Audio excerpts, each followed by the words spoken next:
Hello, ladies and gentlemen. I hope you're all having a great and wonderful day. Well, what we have here is Donald Trump doing miracle work and really setting example for what's been going on in the world. We have Putin really wanting to make peace. Zelensky getting the unfortunate, non-surprising rebuttal from the UK, etc. So everything is going according to Trump's plan here, and we love to see it. So without further ado, my friends, let's get directly into this. This is going to be a shorter video. It says, Benny Johnson says, breaking, President Trump invites South African farmers with families to the United States with rapid pathways to U.S. citizenship. It says here, South Africa is being terrible, plus to a long time farmers in the country. They are confiscating their land and farms, and much worse than that. A bad place to be right now, and we are supporting all federal funding. To go a step further, any farmer with family from South Africa seeking to flee that country for reasons of safety will be invited to the United States of America with rapid pathway to citizenship. This process will begin immediately. So South Africa farmers specifically, where he's talking about with South African farmers, he's talking about the farmers that are being heavily discriminated against and being racially profiled in South Africa, where they're taking their land, as he's saying here, and the much worse as well, ending them. So that's part of the reason why here.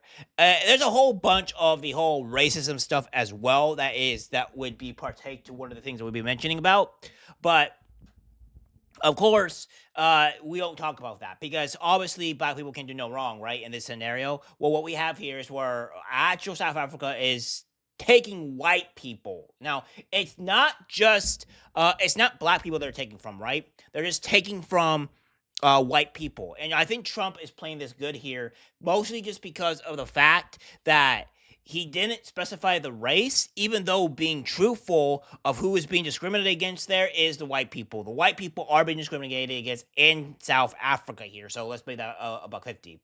Then we have this here. Canada's tariffs to remain despite Trump postponing tariffs on many imports from Canada for a month. So Canada's being a dick, as we could say, and they're saying, well, we're just going to put our tariffs still on America while Trump is proposing his tariffs and all that stuff, right? That's insanity. So I don't think this is going to last very much longer. So it ain't gonna. It's not going to remain very much longer. So this is what Canada is doing, and of course we have a lot of Canadians just putting away American liquor and hurting their business, etc. It's just really stupid. Now we have the big crux of the news, right? What we have here is from the New York Post saying Europe fails to reach deal on Ukraine, rearmament after emergency talks end without agreement. Oh, really now? Really? That's not surprising at all. Why would that be? It says Europe remains divided on how to support Ukraine and shore up its defenses in the face of Russian aggression as emergency summit talks ended without a consensus on Thursday. A statement on Ukraine was signed by all but one of the 27 EU members, with a lone country believed to be Hungary holding out. So I may believe, if I actually go here, my friends, to my great thing here, and this person here, Beverly, here you are, Beverly. It says, nice timing. Hungary, Germany, Slovakia, Italy all just pulled out of the Ukrainian war situation. Peace is coming. I'm going to give this guy a heart here because, as he said, this is true. This is happening. I don't know about the others, but it just says Hungary is holding out. So they're probably not wanting to be part of this deal, of this war, because it's not ending well for them, right?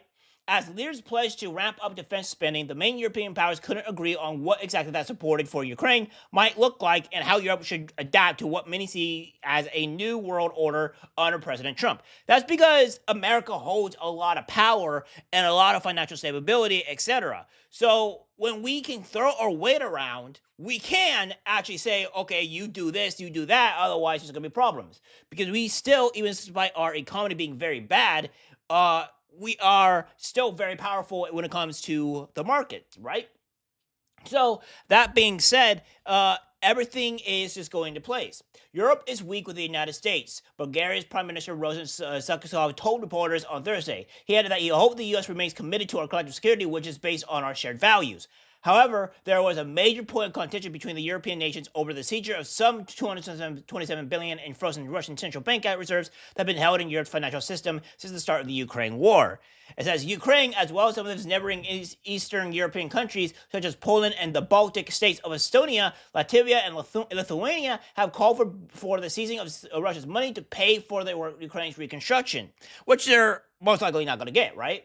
So, again, this is just showing on how cowardly, how weak the European governments are, etc. Because they're like, please, Daddy US, please help us out. We're useless without you. And that's pretty much what they're saying, right? That's pretty much what they're saying. We need your help. Please help us, otherwise we're doomed. And I find that absolutely hilarious. It says, but officials from Belgium, France, and Germany have warned that several legal obstacles stand in the way and that such a move could undermine confidence in the euro currency. So again, kudos to you, brother. Kudos to you. 23, Beverly 23, you are pretty much on par with this. Good job to you, brother. So again, they're not, they're like, oh, we probably don't want to do it. It says, I advocate great caution when it comes to those frozen assets. Belgium's Prime Minister Bart de Wever said Thursday at summits in this country. Countries are already fairly calling for the confiscation of those funds, so they should be well aware of the economic risks they are taking. That is something that can really shock the world financial order. You should not take it lightly, he warned.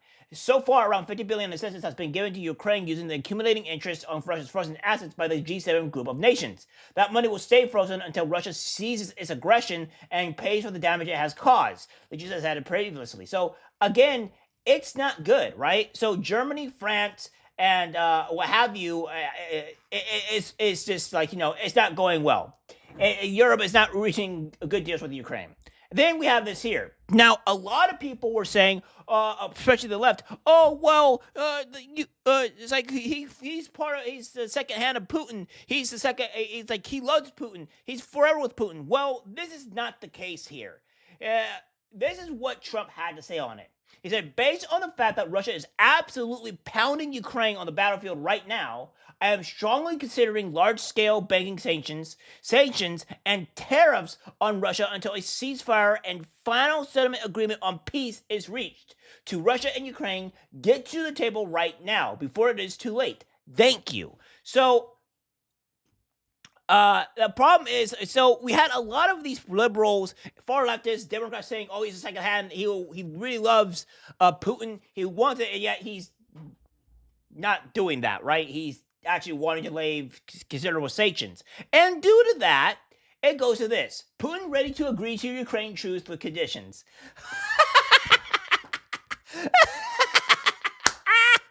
You love it, right? You love it. And the reason why you love this, right, is because Trump means what he says. He's not effing around. So that being said, things are changing around here. It looks like there is going to be a truce deal going on. I think what's going to happen here is that Trump is going to have it where Ukraine gives up Crimea and what other areas that Russia has taken over.